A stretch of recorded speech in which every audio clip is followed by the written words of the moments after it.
Talaga po? Ano po daw po yung naalala ni tatay? Wala na. Yun lang yung sinabi niya sa akin eh. So ano sabi mo? Wala ho. Chang, hindi naman mahalaga sa akin kung natatandaan ni RJ na handa niyang iwan yung asawa niya para sa akin. Kasi nga, Chang, wala na akong nararamdaman para sa kanya. Ang sa akin lang, nagpapasalamat ako dahil nagkaroon kami ng anak. Para sa akin, tatay na lang siya ni Annalyn. Yun lang yun. So, friends na kayo? Ulit?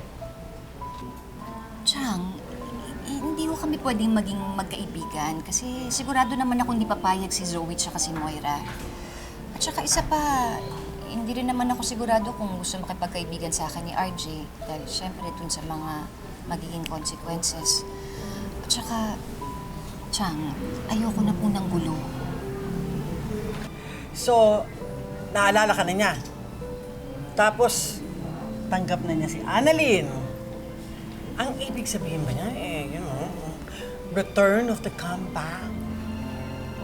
Chang, Oh, hindi ko ganun yun. Ano ba kayo? Nay, andito po ba si tatay sa ospital? Oo.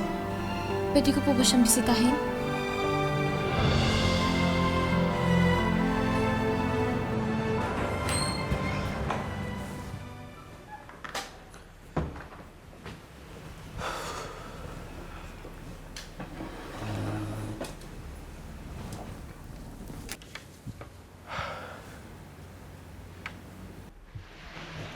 Annalyn?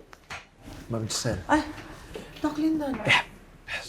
Magjo-duty lang po ako. Excuse me? Yes po. Magjo-duty ka? After everything that transpired today? The earthquake, saving people. Ayaw mo bang asikasuhin mo na yung sarili mo? Okay lang po ako, ma'am. May mga pasyente kasi ako na kailangan tulungan. And I have to do my job. You know, Doc, sometimes we think we're okay, but we're not. We think we're strong, na kaya na natin mag-move on. Pero hindi. You know, sometimes it's okay to be weak. Hayaan muna natin ang sarili nating mag-heal. Mas okay pa nga na mag-heal muna bago tumulong sa iba. Kasi minsan ang maliit na sugat, lumalaki kapag napabayaan. You know, when I lost my child, I went right back to work a week after, thinking I was okay. Kaya ko. But then now I realized, had I given myself a chance to heal first, I would have recovered faster.